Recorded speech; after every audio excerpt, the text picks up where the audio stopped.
Welcome to the Rebuild with Confidence Divorce Summit. I'm your host, Lisa Grace. The goal of this summit is to help individuals find hope and optimism during the midst of their divorce and beyond. During the struggles of my marriage and ultimate divorce, I turned to alcohol as a temporary escape from the pain. Unfortunately, it led to excessive drinking and strained my relationship with my daughter. Thankfully, I found a better way, an alcohol-free lifestyle. Choosing health and happiness, I have never been happier. With that, I'm excited to introduce to you our special guest and personal friend, Peggi Cooney. Peggi is the author of This Side of Alcohol. Peggi's story stands as a testament to the profound impact that embracing an alcohol-free life can have on relationships, including restored connections with family. With a background in social work and years of experience supporting families through challenging times, Peggi intimately understands the complexities of divorce. Peggi turned to alcohol in her 50s to cope with life's pressures.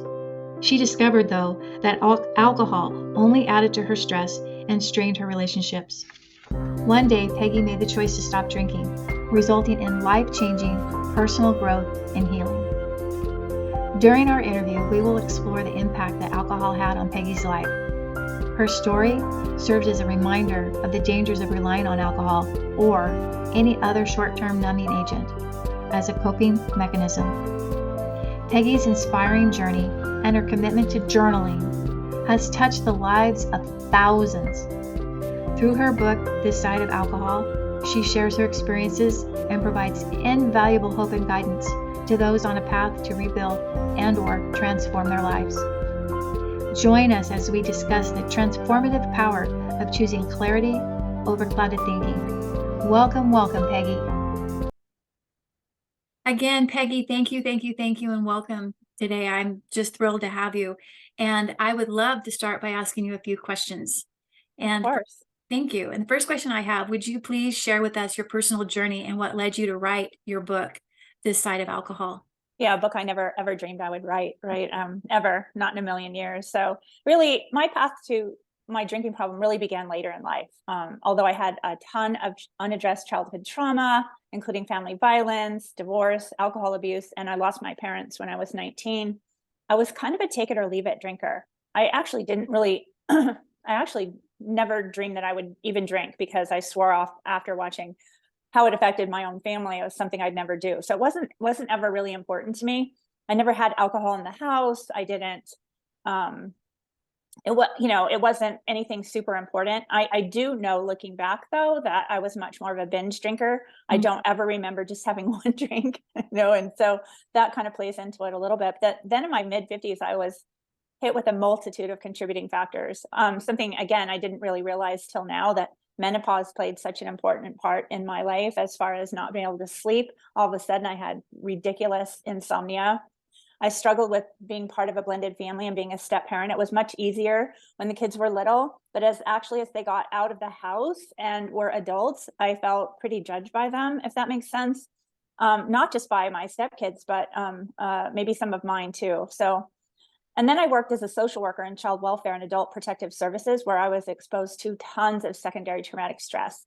Something I always talk about is that I knew I was going to be exposed to trauma, obviously, in child welfare, where kids were being abused. But what I didn't really know is that my heart was going to be broken by the system trauma, that kids would disclose they were abused and they would be the ones who would have to go live with a stranger. And oftentimes I felt like I was doing more harm than good. During the last 2 years of my direct practice career, I found myself in a position of being a whistleblower in my office, and I became a piranha to everyone in the office except the person that I helped. So I found myself coming home and numbing with a glass of wine, then two, then three, then the whole bottle. I probably should have left, but I also had a home environment where my husband works in the private sector. And he wouldn't, I don't think he believed what I was going through at work. Not because he thought I was lying, but because he comes from an entirely different world where government work is so different. Mm-hmm. It's, you can have, and I had a hugely toxic environment. So I really found myself in the last 2 years of, and that was around 2014, really really numbing out with wine. Before that, I was much more of a social drinker, but this is the first time that I actually used it to not feel. Because when I walked in the office for those last 2 years, my body would just fill with cortisol. Like I could feel the toxicity in the room. I was not wanted there. And yet I had like 4 times the job I had before, because the person that was accused of this thing was on leave, and the person that it happened to left. And so I had like 5 jobs because I told somebody the truth. So I just, and I didn't come home to a place where I felt like I was being listened to. Like that can't happen. That would never happen in the private sector, kind of thing. So my friends and colleagues had no idea how bad it had become for me. I was never a day drinker, but as soon as I got out of that toxic environment, I didn't want to feel anymore. And I started drinking and kind of hiding my drinking, which really got bad, because then I was just drinking alone. I wasn't even drinking in front of anybody anymore. I was just drinking by myself and literally drinking in the closet. But on July 12th, 2019, my adult daughter, Lindsay, said, "Mom, if you don't do something about your drinking, you will not have the relationship you want with me, Jason, and the kids." And the price for continuing to drink suddenly became way too high. That was the last day I had a drink. I signed up that day for Jen Couch's Sober Sis 21-day reset, which came across my Facebook page, and I just never looked back. Never looked back. Peggy, thank you for sharing that. I know that all of that and more, a lot of the people that are listening today are don't even realize that that's happening to them. That's why I have you here. Yeah. It's like I want to have this topic. I know that when I was going through my divorce, just the whole journey of my marriage, like you said, I drank kind of socially. I never really drank a lot until my older age. And then with I'm not making excuses. I'm not making excuses for because my marriage was bad, but because my marriage wasn't what I had hoped it would be, I found myself drinking to numb and to escape all that was going on. And so Totally. I feel that that's kind of what you just shared, in that there was a lot going on. Yeah, And a lot. and we'll get there later, but it doesn't really do anything to solve the problem. No. And it's surprising. And it's still surprising to me, because again, I was in my mid 50s when this happened. And I never, the progressiveness of the alcohol problematic drinking was so insane. It just was like 0 to 60, really. Thank God, I didn't go beyond night drinking. I never resorted to day drinking, and thank God I was 8 months sober when COVID hit. Because I know for a lot of people that were working from home, that really exacerbated their drinking. For me, it was a blessing, because I didn't have to choose any kind of social situation, so I could really dig my sobriety in, really make it a foundational piece. And so it actually was a blessing for me. There are so many blessings if we really look at it from COVID. A lot of people. Well, I wouldn't be talking to you right now if COVID didn't happen. Yeah, exactly. So it is crazy. So I never really journaled before, but somehow I felt compelled to do it. I took journaling classes before, and I filled out the first page, and I think I have 10 books that I ended up throwing away because I just journaled on the first page. So I have no idea why I journaled every single day. I'm almost 4 years in, and I haven't missed a day. So I started journaling on day 1 and never stopped. And at about day 94, I started posting my journal entries on a Facebook page, a Sober Sis Facebook page. And so many people resonated with my words. And then people started commenting that I needed to turn my post into a book. And about 2 years, I did just that. So my book, This Side of Alcohol, was published in November of 2021 and has been very successful. And in July of 2022, I recorded the audio version. So your answer to your question around going public, at about 1 year alcohol free, I just felt called to go public. It's so interesting when you don't have alcohol in your system, how you can receive messages from the universe. And I was not a believer before. I didn't believe in any of that. And I'm such a believer now. So I jumped in with my whole mind, body, and soul. And then telling my story including the defining incident that finally led me to stop drinking. My prayer is that my words can be a changing or sustaining, resonating moment for someone else. And I just have to put in a plug for UC Davis here, because my boss, my director, Allison Book, just embraced me with this revelation and has provided so many ways for me to share my story in a professional way with other social workers who find themselves in the same position I did. Peggy, I think it's just wonderful that you have shared your book with the world. I think, and I've listened to your audio version of your book with you reading it, which, you know, knowing you as a friend, and when you your dialogue and your tone, it's just a fun. I can't stop listening to it. It's like, oh yeah, oh yeah, oh yeah. And so if anyone is going to, which I hope they do, buy your book, The Side of Alcohol, the audio version is fantastic. Absolutely. So Peggy, what were some of the lies you believed about alcohol during that time? That if I did it right, I could continue to drink. There's so many of us that are professionals, or, you know, that do really well in our careers. And so we're used to controlling things, right? We're used to having things the way we want them to be. And I just really felt for years, the last, you know, again, it was the last decade of now I'm 4 years in. So 14 years ago, if I just did it right, I could keep doing it, right? That everybody drinks, that I believe that everybody drank, and that if I stopped drinking, my life would be over. That people who can't control their drinking are alcoholics. I truly believe that. I remember my first child welfare client she's since passed away, but she's taught me so many things about my first experience of believing, how could a mom love vodka more than her kids? And I totally am a different teacher now, because I know that's not true. I know that's not true. That I deserve to check out. My friends tell me that all the time. My friends tell me, oh my gosh, you work so hard. You have such a sad job. You know, you have to deal with abuse every day. You see elder abuse every day. Of course you deserve to check out, right? And I told myself that at 4 o'clock, my body was like, oh, I just can't wait to get that first glass of wine down me, right? That I would be really boring if I stopped drinking, and that I would miss out on having champagne at my son Brett's wedding.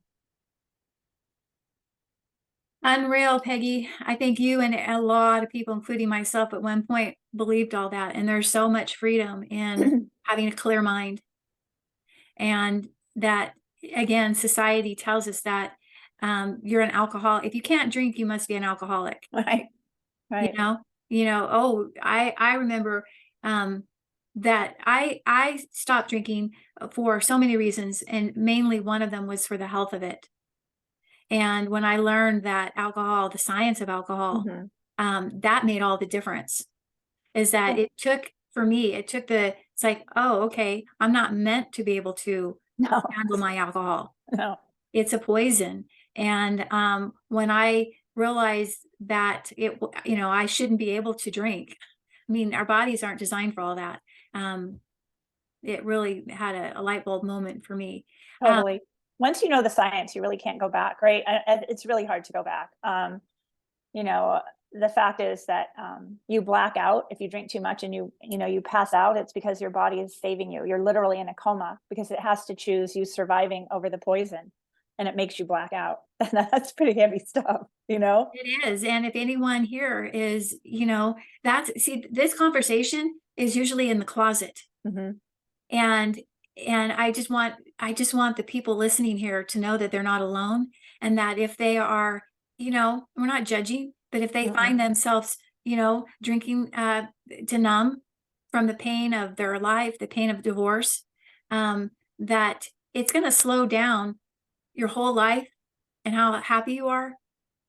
And it's going to keep you stuck. There's just so much freedom in this topic. So I, again, appreciate you being here. In your current marriage, you turned to alcohol as a way of coping. And when did you realize that the alcohol was making the situation much worse? Being in a blended family, and I have to, I'm a word person, so blended sounds so nice, doesn't it? Blended family. It's probably the hardest thing I've ever done. A little statistic: when both parents have children from a previous marriage, the divorce rate is 70%. Oh my goodness. Yeah. So I was 34. I didn't know where I fit in as a stepmother. I was often really nervous and anxious around my stepdaughters. Paul and I argued a lot about the kids. We didn't have really any arguments at all, except they were always around the kids. They still are at 37 years later. My defense mechanisms kicked in when he tried to discipline mine, and I would accuse him of favoring his. And of course he did. They're his kids, right? There's all these things. You want to be this perfect stepmother, but there's no such thing. The kids didn't ask for this situation. It's not their fault, but they didn't ask for it. So I made so many mistakes and constantly told myself I wasn't trying hard enough. So being a stepmother can be a very, very lonely role. And I can imagine there's lots of people out there resonating with this. I don't know anyone. I know one person, my friend Rochelle, that owns a furniture store in Chester. She is one of the best stepmothers I've ever seen, but she doesn't have her own kids. She has his kids. And I think that helps. Paul treated me differently in front of his daughters. I began to feel super resentful. During the last decade, I drank more to reduce the anxiety I felt when I was around them. And as you can imagine, there were a lot of not so proud stepmother moments, courtesy of alcohol. My behavior made them feel more guarded around me.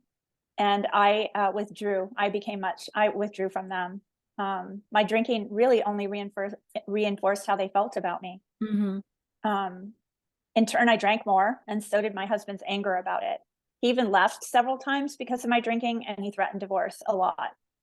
When he did, I actually felt relieved. I think because so many times I was drinking at him. And also, I mean, I think when we think about this is that when you're drinking, you have so much shame that you don't feel like you can really express your needs. Like I didn't want to talk about, I didn't want to talk about the things that I thought I needed to make it better because I didn't feel like I deserved to, because I hated myself for drinking.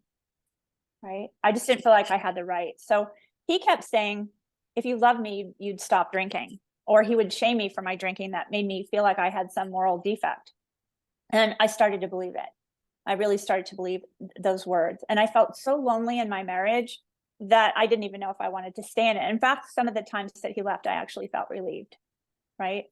But it was not until he read William Porter's book, Alcohol Explained, that he began to understand the nature of addiction. That's when he kind of had a flip. Also Annie Grace's, but I think because, he's a guy and William Porter's a guy, I think it made a lot more, he resonated with William Porter's words, and that's when he started to look at it through a completely different lens, that it's not my fault, but it is my responsibility. Right. I love that. It's not your fault, but it is your responsibility. That's Laura McCowan, by the way. I love that. I love that. Peggi, there's so much in what you just said. Blended families. It's a cat. We drink to numb, and then the drinking causes more shame. Mm-hmm.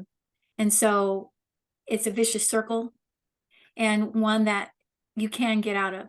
Mm-hmm. That's what I want everyone to know, is that there is hope. And I joined Sober Sister also back in April of 2020. And I can tell you that the healing that I thought I was in a pretty good place. I just thought I was just drinking too much, but I still was numbing from the pain and the residual of the letdowns, the shame and regret, the guilt from my marriage, that I had let down my daughter possibly, just all that. And if we want to have a lot, as I get older, I want to have a quality life. I want to stand proud in my daily walk with myself, and be bold. Yeah. And I love that word. I love that word, bold.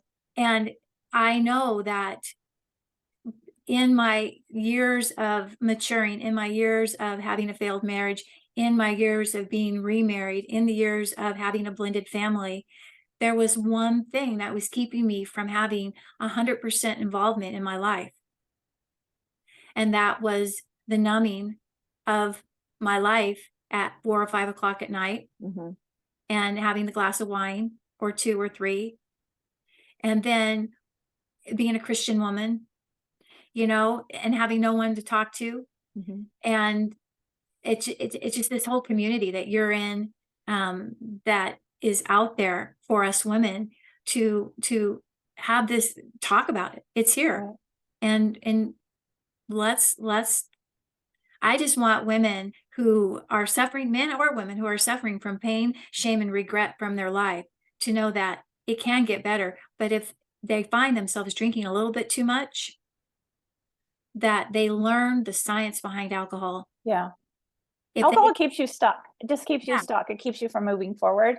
And it's just one coping mechanism, right? If you think about it, no matter, if we have unresolved anxiety, unresolved trauma, it's going to pop out somewhere. It could be in overeating. It could be in relationships. It could be food, sex, spending, smoking, prescription drugs. Mine happened to be alcohol. That's all. one of many, I like to Uh-huh. call them short-term energy relieving behaviors. Yeah, absolutely. That's beautiful. It's just it doesn't get down to the root cause Mm-mm. of the pain and the shame. How has your life changed since you decided to stop drinking?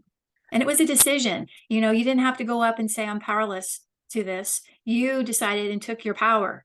No, and that's kind of a funny story too, because I definitely stopped for my daughter because, my kids mean the world to me. My grandkids mean the world to me. And that was way too high a price for me to pay.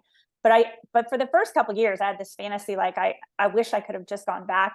Like, I stopped for 2 years and I could drink a little bit and then stop on my own, that I made the decision, not someone else. So stupid. I don't think about that anymore, but how has my life not changed? I'm such a better partner, a mother, a grandmother, a friend, a teacher, a colleague. I realized that I'm a writer. I host recovery meetings. I present at conferences. I express my needs to my husband. I pay it forward all of the time by volunteering. My relationship with my daughter and with all my children and grandchildren is the best it's ever been. I think because I'm predictable, I can be counted on. I'm safe to them and I'm always present, and I'm really funny. You're a delight, Peggy. You're a delight. Oh, thanks. Recently, I had someone post this on my Facebook page. This really hit me. I do so much for my kids, and all they see is that I drink. I'm sad and feel defeated. And I instantly replied, take it from me. I did and do a lot for my kids and grandkids. The only thing they really wanted was a sober mother. Now they have one. Giving up alcohol will give you the relationship that you want. I promise. It is pretty wonderful. Mhm. Did you get a response from that? I don't know. I have like almost 20,000 people on my Facebook page. We're gonna get to that. We're gonna get to that. But what I love is that other people, I think I noticed yesterday, there was just so many supportive responses for this person. And it was pretty cool. But I used to think that too. I do so much. In fact, I would way overdo stuff for my kids to make up for the guilt I felt about drinking. Like, Lindsay asked me for anything, I would go get it for her. Now I can say, especially around babysitting, right? Because I didn't drink when the kids were around. And, I would get asked to babysit all the time. And even if I felt like I couldn't, I work a lot, I would say yes, just out of guilt. Now I can say, hey, can I get back to you, and make sure that works in my life too. Right. You just show up as the person you're intended to be. Mm-hmm. And it's not to be walked over. Right. That, when we aren't at our best, we let the worst happen. Mm-hmm. And so taking away, just standing proud. It's all about, to me, rebuilding and becoming the person that you're intended to be, that you're meant to be, and to be of service to others. And that, to me, Peggy, witnessing what you do for everyone, you are in such in a place of giving of your heart and supporting so many. And I just feel so blessed to have that from you to me. So thank you. Yeah, thanks. What were some of your biggest challenges you faced on your journey to sobriety, and how did you overcome them? We've kind of talked about them. I think the biggest challenge was admitting I had a drinking problem. Before I stopped drinking, I spent hours on the internet, like so many people, seeing if I had a drinking problem. And I would do that with a glass of Sauvignon Blanc in my hand. And of course, the internet makes it possible to support any opinion you're looking for under the sun, right? So I would find that one thing that said you don't have a drinking problem. And I think this is something that's so important that we don't talk about enough. My friends were telling me I didn't have a problem. My family knew, but my friends kept saying, oh, you deserve to relax. Like I said before, your job is really tough. You really weren't that bad last night. Really? Because I passed out in the garage, right? So, even as severe as that, when I was horrified to even call them up, oh, don't worry about it. You're just such a hard worker. Look at the job that you do. It was just, it's like this sick codependency. And so I'd almost reach out to my friends to keep drinking. But my family knew, I knew, but only my family knew, right? I mean, during all this, I got an outstanding instructor award at UC Davis, and no one knew how much in trouble I was. I had periods of sobriety 9 months before my daughter got married, but during the rehearsal dinner, I started drinking again.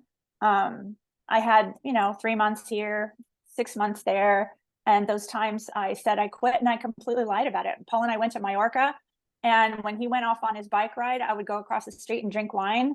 That was during the day, because of course you can drink when you're on vacation, right? Drink during the day when you're on vacation. And by the time, I'd take a nap, and then I'd act like I didn't have anything to drink that night. I turned into such someone I didn't know. And before Sober Sis, I never did the real work it took to get and stay sober. I ignored that small voice inside of me, and especially the voice that happened after I got that teacher award. All I could think about that night was to go home and drink wine. And they had a full bar, but I didn't drink in front of them, of course. I couldn't wait to go home and drink a bottle of wine. And that's when the voice started coming in saying, you might want to look at this, because you have everything you've ever wanted. And all you could think about was going home and drinking that wine. So I refused to listen to that voice until I was ready. And now I listen to that voice every day. And I know that alcohol has lost its grip on me. I had champagne at my son's wedding in November, but it was Prima Pave non-alcoholic champagne. That's the beauty of this new quit lit or quit.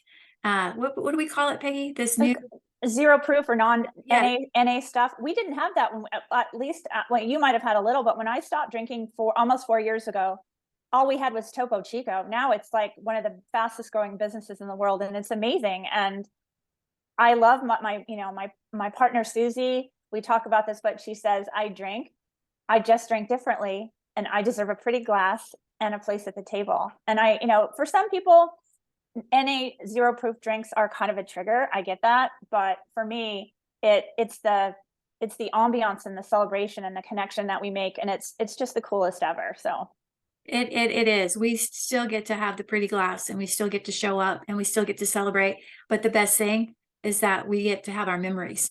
Mm-hmm. Yeah, we remember it all. It's pretty crazy. That's kind of like, and you get up the next morning and your house is clean instead of not, and it's just quite amazing. So what advice would you give to those who are currently in the position you were once in, struggling struggling with their drinking? My advice would be the same as anyone suffering a loss. And I'm kind of pulling in the divorce part of this. Tell on yourself. The more people who know what you are doing, the better chances you have at getting and staying sober. Secrets fuel addiction. Shame and guilt can be powerful motivators to pick up that drink again. Be sure to confide in at least 1 or 2 people who know everything in case you go quiet. Understand that drinking will only make things worse. Getting through a divorce requires a clear and present mind. Numbing out prolongs the grieving process, making it much more difficult to move forward. If you have children, they are grieving too, and they need a clear and present parent. Sobriety will hopefully prevent you from saying the things to your ex you might regret later. 100%. Accept that change is uncomfortable. Don't push it away. Work through it. Learning something new, such as being on your own again, is uncomfortable. Know that you'll be okay. You will survive this. Journal. Your future self will thank you for being able to see how far you've progressed. Exercise. Create a morning and evening routine. Get your sleep and rest. And finally, divorce is tough. It can feel like a failure. It's not. Give yourself grace and compassion. Thank you, Peggy. Thank you. Absolutely. And so, Peggy, you mentioned that you responded to a post. Could you tell us about your This Side of Alcohol community? Sure. About a year before I published my book, we started a Facebook page called This Side of Alcohol. So it's kind of cool. It's very interactive. So on Mondays, I do a Monday post, and Tuesdays, we talk about things that are happening in the NA world, alcohol-free world, such as pop-up bars and non-alcoholic bottle shops, and kind of what my partner from Zero Proof Experiences, Susie Streelman, kind of handles Tuesdays, because we just talk about what's new in the alcohol-free world, socializing in the alcohol-free world. On Wednesdays, I share a little bit of my journal, my journal entries. And then on Thursday, we have a interactive discussion question. And then on Fridays, it's called Community Quote. Then every Sunday, I send out a newsletter. And I have a local group on Tuesdays. So if anybody's around the West Sacramento area, we do a Zoom call on Tuesday nights at 5:30. I also am a host for Hola Sober, which is another free program. What else? Yeah, and I have to put this plug in. I hope you don't mind. You can cut it out if you want to, but I am the Chief Connections Officer for Zero Proof Experiences and part of Sober in the City. We put on events that you have been instrumental in. Our first one was in Long Beach. We had another in Sacramento. We went to Austin, Texas, and in February went to Palm Springs, and in September we'll be going to Portland, Maine. So really pulling in, showing people that socializing sober is more fun than drinking. To me, it's the icing on the cake. It's the icing on the cake to just removing alcohol from my life personally has been the icing on the cake. I thought my life was good. I've recovered. I was divorced, remarried. I have grandchildren. I'm retired. I'm caring for my mom. And again, there was a weight, and then I lifted it when I removed alcohol. And then I got into a community of bright-eyed, beautiful women who want to socialize just like they did before and dance and have fun. But what's in their glass is an NA version of pretty much the same that they were drinking. And it's a beautiful world. It's really beautiful. There's so many options out there now. And, Sacramento gave me the opportunity to show my daughter that people who don't drink aren't in a church basement with one light bulb. She could really see that we're just regular people. And I think the biggest gift is, Lisa, is that my mom never had these opportunities. I mean, my mom definitely drank and had a lot of depression and anxiety. And I think how sad it was for her. This experience has helped me forgive my mother, because she just didn't have the resources. We have so many ways to create a smorgasbord of sobriety, whether it's like you and Susie, who just didn't think alcohol was serving them, to people that have been in inpatient rehab. It's a progressive illness, so it may get you eventually. But just the opportunities we have, and knowing that when I leave this world, my kids aren't going to be in a Zoom square complaining about their childhood. So 100%, 100%. So Peggy, how does someone join that group? It's Facebook, facebook.com/this side of alcohol. I'm also on Instagram, and also Zero Proof Experiences is another way to reach me. And then I have a webpage that's thissideofalcohol.com. I'll be sure to link that in the bio of this interview. And then how does someone get your book, which I highly recommend? Oh, thanks. You can get it off my website if you want me to sign it. Just saying. But if you don't, and you just want to get it, it's wherever books are sold. Amazon, Barnes, everywhere. And like I said, we just added the audio last year, and that's been really fun. I read your book, but then I decided to listen to it again, and on my walks, and I would walk farther because I wanted to listen more.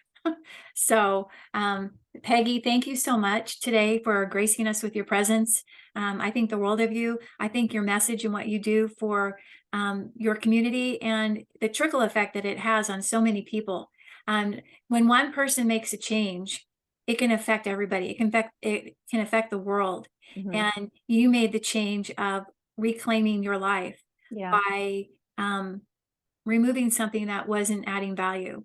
And like you said earlier, it doesn't always have to be alcohol. It can be something else. And so it's about reclaiming, who we are and who we are meant to be. Well, I'm pretty sure that if I didn't have an alcohol problem, I would never have done the work it took to really resolve all the childhood trauma that I had. I'm such a different person. I have to say that I know it sounds crazy, but I'm glad I had an alcohol problem, because I wouldn't be talking to you right now if I didn't. You make a good point, Peggy, that I used to look at my divorce as such a failure. But what it's done is it's like the precipitous of transformation in my It's life. total transformation. And I'm not transmitting what with my, my family. I come from a huge line of people that had problematic drinking, and the buck stops here, right? What you don't transform, you transmit. That's what Father Richard Rohr says. And it's one of my favorite lines because it's so true. And the buck stops here with my family. And thank you for saying that. I love that quote. For anyone the ones that are listening to this, when they look back at their divorce and life, divorce to me is like one of the single most personal development opportunities you will be given in your life. It can be used to redefine, rebuild, and reignite instead of staying in shame and blame and guilt. And we have an opportunity to exercise, to eat healthy, to just be responsible for ourselves and not have to think of other people. It might sound selfish, but it's such an opportunity. And for me, I had done all that. And then I decided that I was going to take it one step farther. And that was alcohol wasn't serving me. And so, Peggy, thank you again for your time. Thanks, Lisa. I love Thank this. you for having me. I love this interview, and I can't wait to share it with the world. Thank you. Thank you for joining the Rebuild with Confidence Divorce Summit. I appreciate your participation, and I'm proud of you for leaning in to your healing journey. If you're ready to take the next step towards rebuilding with confidence, book a discovery call with me at secondactcoaching.com. Together, we'll uncover the strategies and resources to help you start the rebuilding process and create a life you are excited about. Remember, you are not alone. We're here to support you every step of the way. Take care, my friend, and remember, there's always hope for a brighter future, and the best is yet to come.